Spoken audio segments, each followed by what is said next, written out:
So hi and welcome. This is Erica Glessing, and I'm so excited to introduce you to Cass Hepburn. Cass is a #1 best-selling author already in her own right.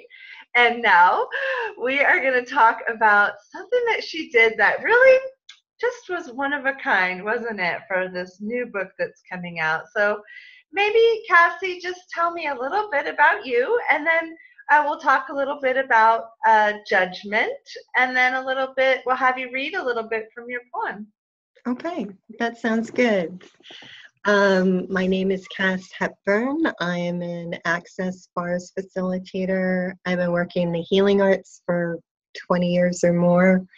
And I live in an incredible part of the world on Vancouver Island, the wild west coast, where I get to watch the surfers in the ice cold waters. And luckily you share those images with us sometimes, and we get to sort of like vicariously appreciate your morning view.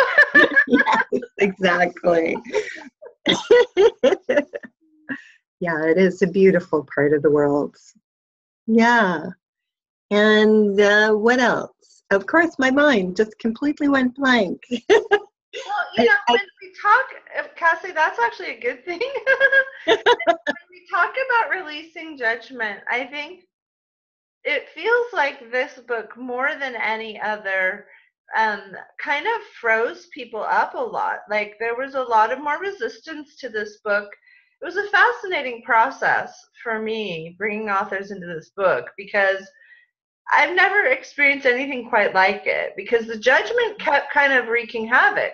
And so authors who'd written with me previously, just with total flow, were like, I can't write anything. Like, I am completely stuck, or I hate what I wrote, or, right? I mean, judgment, it was like, there was a lot of kind of, I almost feel like so much magic was being created that like new roads had to open up for this. Mm-hmm. So, maybe you just want to read us a couple of openings from your poem, and then we'll keep chatting. Well, and one of the things that I found when I was writing, I wrote several different copies, but it was that kind of old energy, and there was a heaviness to it, and it was like, and I could feel what it would put out into the world going out like that. And then one day I started playing, and this is what came up. Okay. Lately, I've been pondering about judgment and where and how I learned to be the judge and the jury of my life. I had great teachers at home, at school, an abusive teacher, the bullies who came after, the lovers, the envious, those who assumed that my outward appearance gave them a reason to love or hate me. So much judgment, and I believed it. As I desperately resisted against it, I allowed myself to shrink, to make others more comfortable, to avoid being a target into the recesses, to avoid being a target, all the while hiding it away into the recesses of my body, my mind, my being. My Ms. Sunshine outlook on life is not what ran on the inside. And I locked and I hid all these boxes away, well beyond the sight of anyone, other than perhaps a rare glimpse to an insightful friend, willing to look a little closer. I became a chameleon who could blend into many environments, but couldn't feel comfortable in my own skin. My world narrowed into a tiny space that was hard to take breath in. And whether it was an answer to a prayer whispered in a moment of desperation, or a demand for more, I found tools that helped me find the keys to unlock the boxes of my self-made jail. It is still a voyage of discovery amidst the clutter of dress-up clothes in the attic, to find who exactly it is who lies here within these invisible, now permeable walls.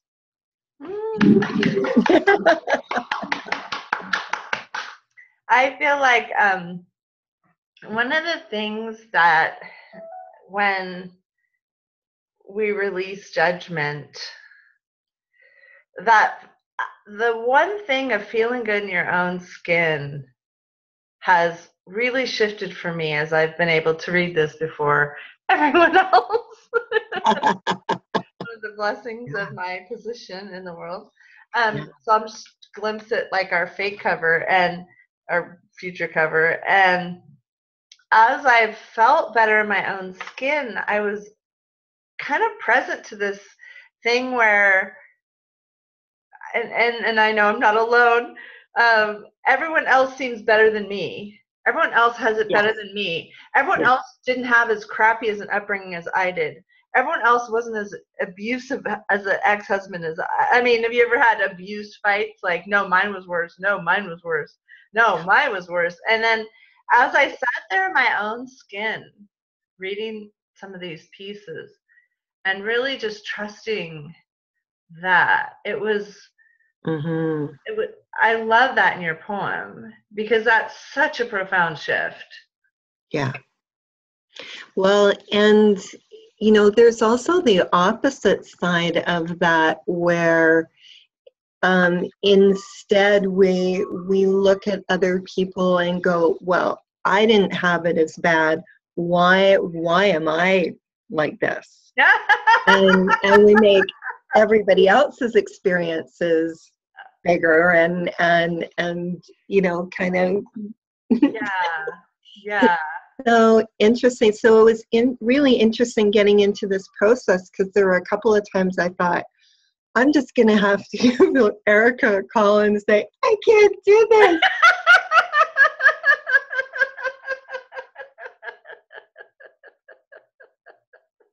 Well, I'm really glad you're in the book. And let's just go from the book for now. And why don't you just share with us kind of like what you got going and what's going on in your life and kind of what you'd like people to come to you for. And, you know, just kind of give us a glimpse into what's happening with you right now. Sure. I'm also work with essential oils and even when I was little, I used to blend perfumes for my mom.